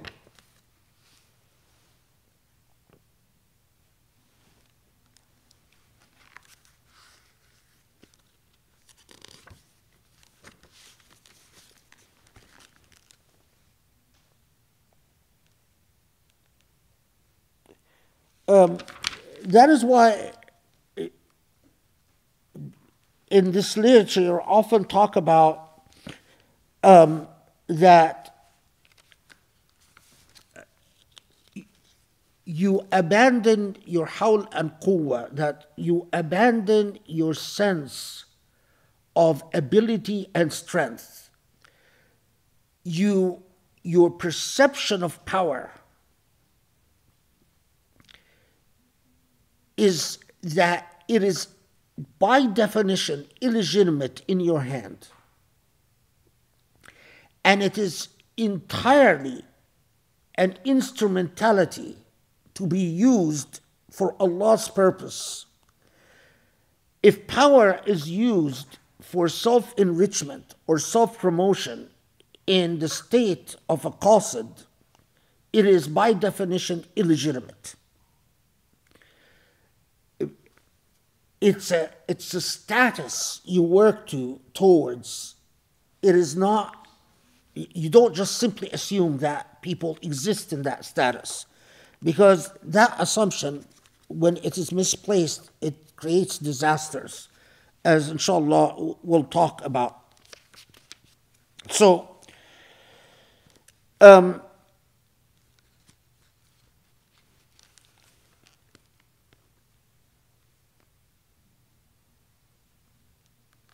the statement here: صحح عملك بالإخلاص وصحح إخلاصك بالتبري من الحول والقوة.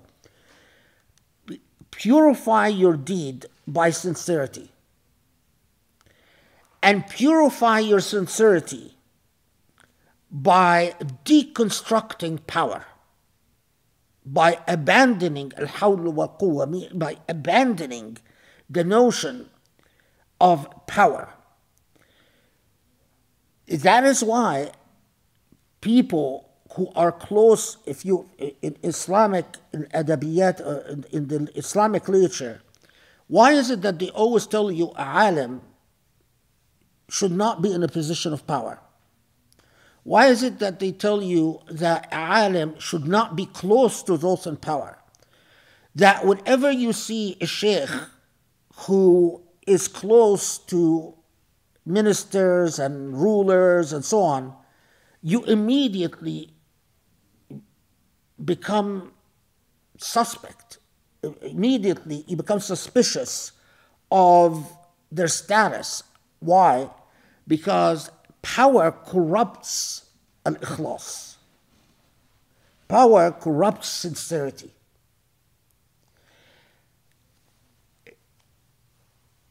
That is why Islamic literature is full of narratives of how far scholars go to stay away from those who have power or from political power generally because of its corrupting impact on sincerity.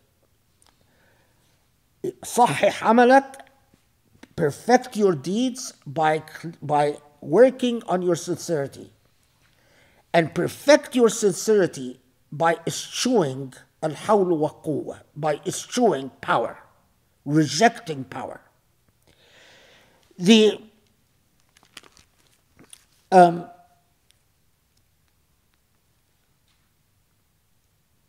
So عمل المقربين. So there's one عمل الأبرار. Who are the أبرار? أبرار are good people, pious people, that they say this is among the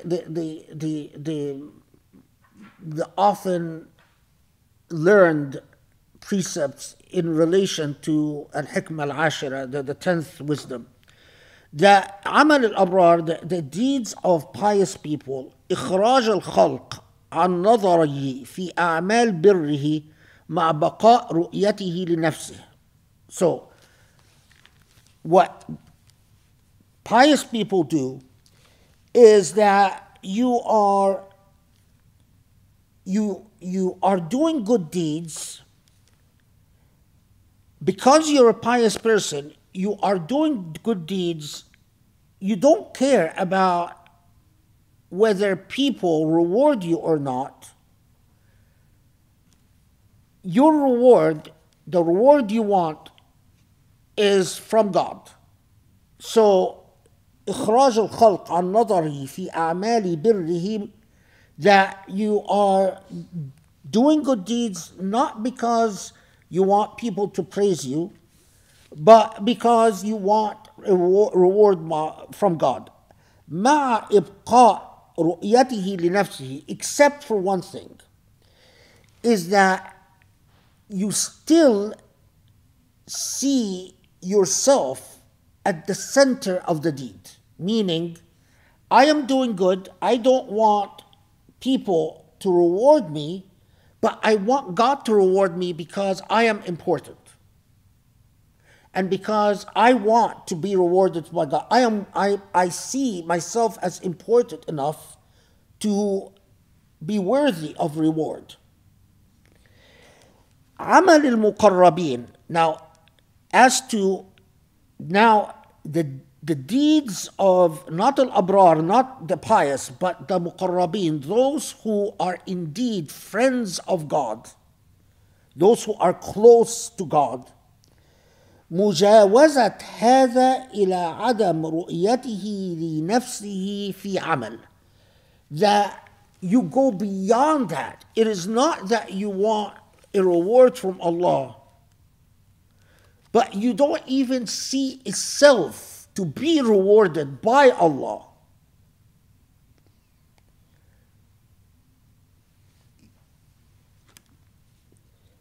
So the only thing you see is Allah. So the deed is offered to Allah because Allah is worthy of all deeds, not because you are worthy of a reward. Now, this is critical because, I mean, how many, I can tell you, if those of you who heard the khutbah, I was talking about these websites of these idiotic ex-Muslim websites, and in every single website, the Islam is all about going to heaven and having virgins and having rivers of wine and avoiding hell, and this is all Islam is about. All Muslims, they don't understand anything. They don't understand anything.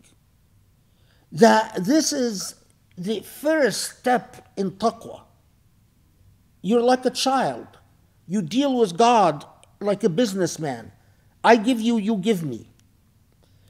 But for the friends of God, you go well beyond that. If you want a true, meaningful relationship with God, being like immersion with God, you will never love God. You will never fall in love with God because your relationship is about loving yourself. And this is, as I said, this is, if we had more, I mean, if I was spending many more hours, this is from the times of Imam Ali radiallahu anh and Hassan al-Basri, and a long trajectory of, a long history of cumulative traditions that gave us these insights and that allowed us to understand, and of course those who listen to the tafsir that I've just spent all these years going through, that the Quran itself is that elevates you and educates you to go from baby steps to mature steps.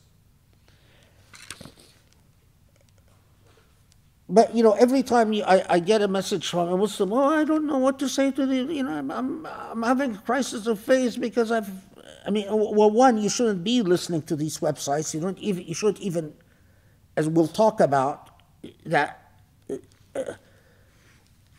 But it is a travesty that we reach a point in the Islamic civilization where we have no responses to these infantile critiques, which were the same critiques raised by Christian critics of Islam the first time Christians read the Quran. That's exactly what they said.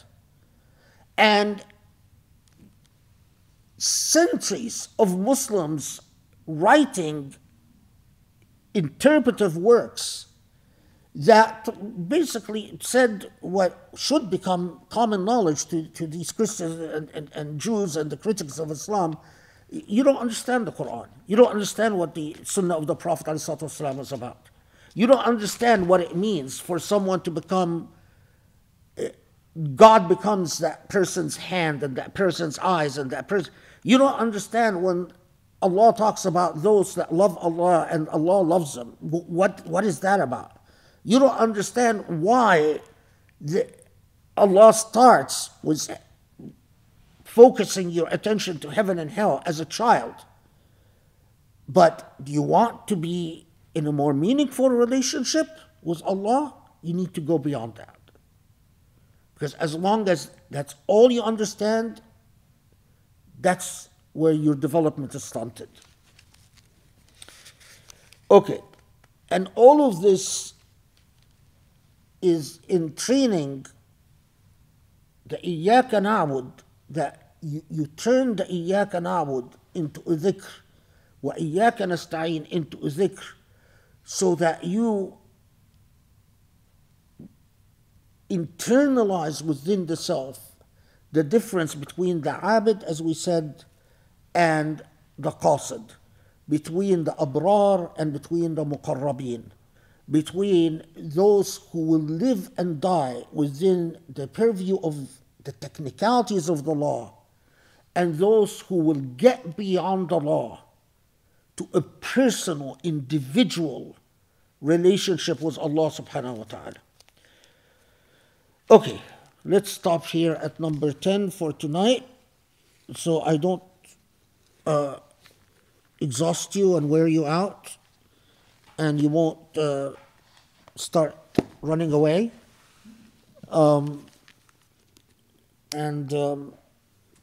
Okay. Alhamdulillah Rabbil Alameen. You don't need to summarize, by the way.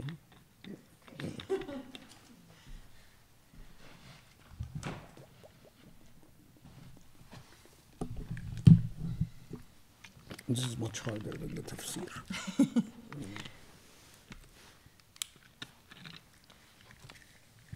Alhamdulillah, it is so much harder than the tafsir. There's so much, but I have to just thank you because, as always, I mean, this is a whole different kind of engagement, and it's so powerful because, you know, you just get, now we get into the applied, like, the applied wisdom, because, you know, it's it's always striking to me, just if you look at these translations, like you're looking at 3 different books, and they don't even scratch the surface of what we talk about.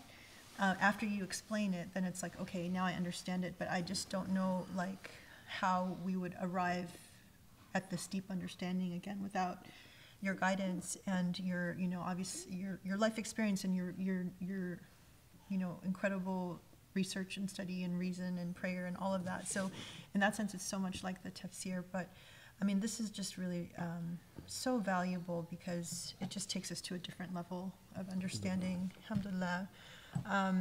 You know, and just, obviously I can't summarize because there's just so much here. It's so, in such a short session, you gave us so much depth of understanding. But, you know, when I try to imagine, like, okay, number 8, you know, the idea of, like, okay, what is a state of grace? You know, the role of hardship and pain, and just the true surrender to, you know, an acceptance of what Allah has given you, and trying to achieve that, you know, with a state of peace. Again, it's that focus on the individual relationship with Allah and truly having trust. And I think in that way it makes your life so easy when you just accept and trust whatever Allah brings. And, you know, I know I was so fortunate because your mom was such an example and such a role model in this, because she experienced so much hardship in her life. And if you know, imagine, like, the type of people that you meet, that they're just always incredibly serene and peaceful. You know, literally, you could just make a laundry list of all of the things that they encountered that would destroy a person. But she was always just so, like, the kind of person you would walk in, and whatever you're feeling, her energy would make you be calm and peaceful and serene. And so it's such a powerful thing to see it embodied in a person. And now I understand also, because when you cover a lot of these things, it just describes so completely, you know, my understanding and what I saw with her. And then wisdom, number 9, how powerful it is that everyone's pathway to the divine is individual, and not to judge others, because I think it's so natural for us to look at how other people, and, you know, where they are in their journey, and compare, and, oh, I didn't have that experience or whatever. But it's very enlightening and also liberating to just think, you know, everyone has their own deal with God. You just look at yourself, don't worry about anyone else. I think that's extremely powerful.